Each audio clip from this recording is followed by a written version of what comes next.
Okay, today's performance test, as you can see, we've got a yellow, that is a Varny Yard Switcher from the 1950s. It is metal die cast, and it had a Pitman motor mounted on a single truck. And then there was an add-on kit for it, where you could get an extra weight and you could get a shaft to connect the other truck by a shaft underneath, and you get all-wheel drive. And I have that, and when we put that thing together, that'll be in it. Now also you can see there is a U30C, an Athearn U30C, and it is from the way they were made back in the 1960s when they first came out. This is one of those. So it had, if you're familiar with the two-piece worm housing cover, it had that, and it still does. But first, let's try. And remember when we tried those Mabuchi motors on the DD40? We were going to try a Mabuchi motor on the Varny Yard Switcher in place of the Pitman. Okay, let's give it a try. And oh, there he goes. Look at this. Okay, check it out. 3%. Oh, 4%. That's too much. Okay, let's back up. Back up. 1, 2, 3, 4. Oh no, I can't get it to go to 3. There we go, 3. Here comes 3. There he goes. Going into the 15-inch radius. Oh, that's 5%. Where'd he go? There he goes. Remember those switches that give us all that trouble? See if we can make it through there at 4%. Nope.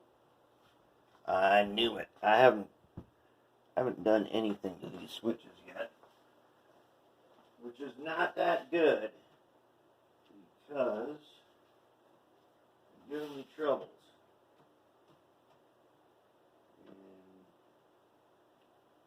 And sometime we'll look at rebuilding those. But anyway, check this motor out.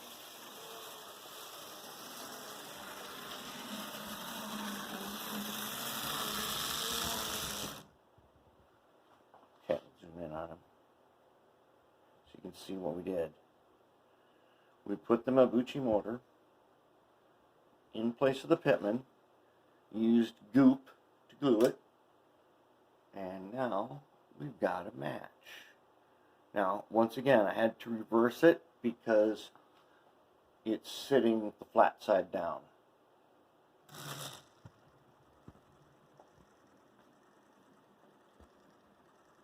When I first put this together, it had a really loud grinding noise. But a little red lithium. And you see that yellow piece right there? So what made this possible is that black gear had a little knockout piece that connected to the shaft, and the Pitman shaft is bigger. So what I did is I 3D printed a little knockout piece. And then I pressed it in there. I put a registration hole at the center when I 3D printed it, which is not the best idea. It should be turned on a lathe, but unfortunately right now, one of the jaws on a lathe is off and there's a bunch of run out. But I got this to work, and I used a pin vise drill and a 256 tap just to make sure that it would fit the 2mm shaft.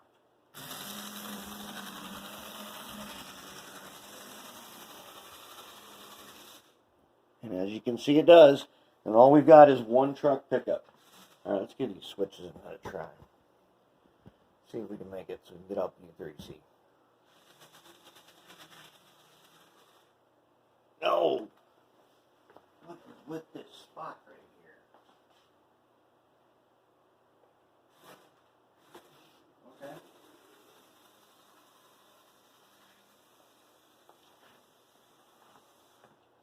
Alright, now let's bring it back.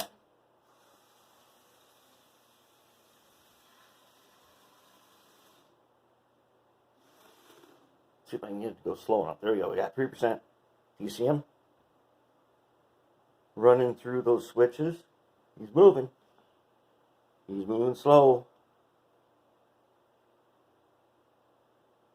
And we've got a spot. Let's get him. Alright, definitely. I gotta get over there and do some maintenance. Yep, the switch is split too. These things do not stay where you put them.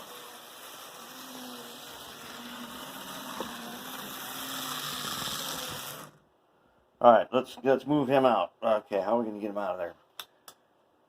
We're going to put him somewhere. I know how we're going to do it. You know what we're going to do?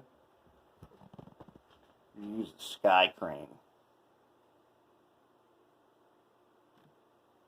And away he goes. Alright, let's bring out the U30C. Okay, so the U30C right here. Does that sound like an Athearn grinder to you? Let's take a look at them. There is our U30C. It has the 24 volt rare earth motor, super strong screwdriver motor. Fortunately, these seem to be not available at all right now, which is too bad, because they're so smooth. There is what I was talking about, the two-piece worm gear cover, same as DD40, and the metal side frames. You know how notorious these are for tending to skid off the rails. I'll tell you what, the SDP40, for some reason, even though it's the same as the SD45 and almost the same as this, those things are really hard to keep on the rails. Check this out. Now this motor here takes 17%.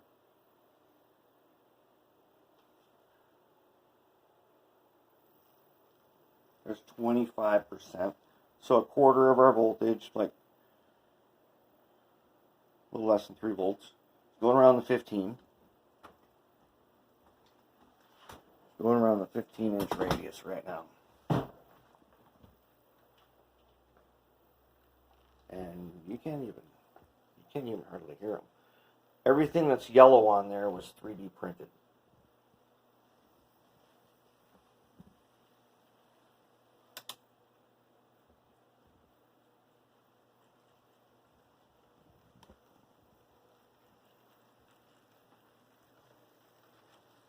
"15-inch radius.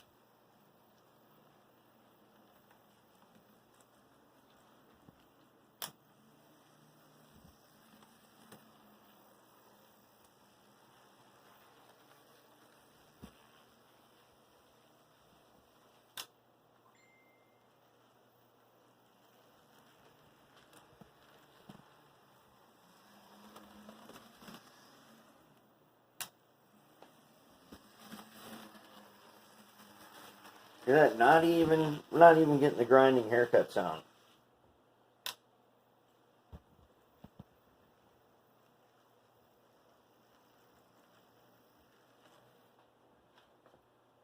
I would have to say that's pretty good. So I made a little cradle. The cradle is kind of rounded. What I do is I make, see if I can find a pointer here for you. All right, here's a pencil. Okay. As you can see here, this is my motor cradle. It is essentially a 3D printed box. It's a solid rectangle, but in the middle, what I did was I laid a cylinder. I measured this with the calipers. Okay, then I made a cylinder of the same radius in the modeling program. I dropped it down on top just a little ways, and then what I did is I subtracted. So there's a little trough in here. This motor fits in there. And I use Amazing Goop. It's nice and strong, but I can pry this up and pull up the goop with no damage. These shafts, I 3D printed them, and they connect up.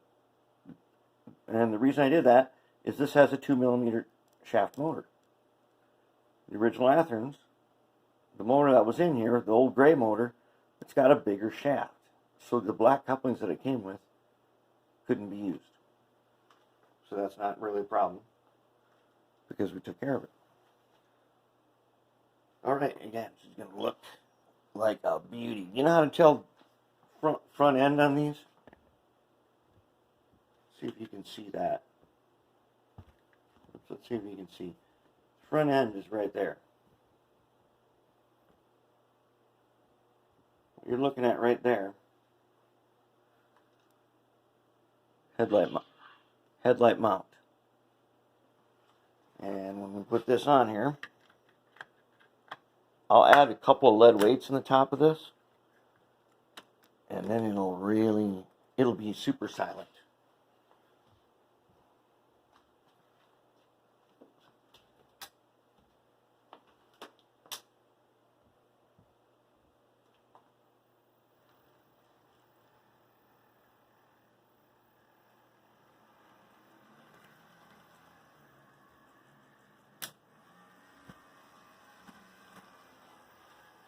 Notice there's plenty of room left over to put stuff like sound, and it's already wired, isolated, PC board, drop in a decoder anytime.